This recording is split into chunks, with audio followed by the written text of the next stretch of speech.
ही निवडणूक नवनीत राणांची नाही, ही ग्रामपंचायतची महापालिकेची निवडणूक नाही, ही निवडणूक देशाचा नेता निवडण्याची निवडणूक आहे।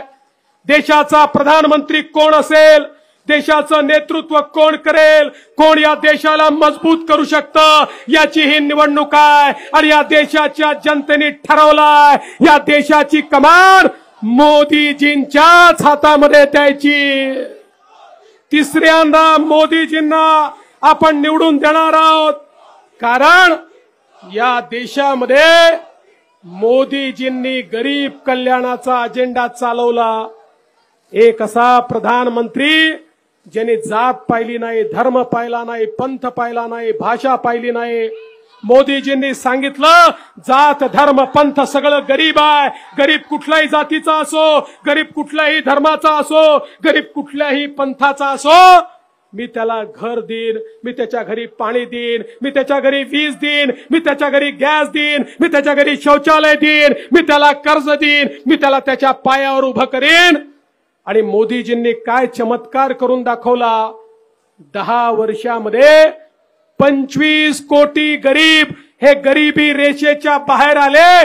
जगाच्या पाठीवर मोठ्या मोठ्या अर्थशास्त्रांना जे जमलं नाही, ते चहा विकणाऱ्याचा मुलगा नरेंद्र मोदी पंतप्रधान झाल्यानंतर त्यांनी करून दाखवलं।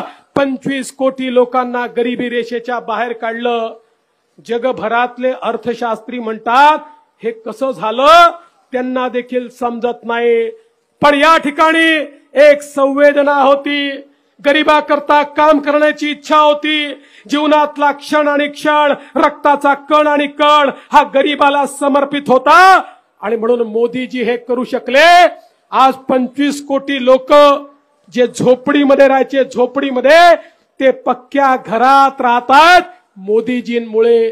50 कोटी लोक ज्यांच्या घरी नळ नव्हता, पाणी दुरून आणावं लागायचं, घाणेरडं पाणी प्यावं लागायचं, 50 कोटी लोकांच्या घरामध्ये शुद्ध पिण्याचं पाणी पोचवणाऱ्या व्यक्तीचं नाव आहे देशाचे प्रधानमंत्री नरेंद्र मोदीजी। 35 कोटी लोक असे होते ज्यांना वीज मिळत नव्हती, त्यांच्या घरापर्यंत वीज पोचवण्याचं काम हे मोदीजींनी केलं।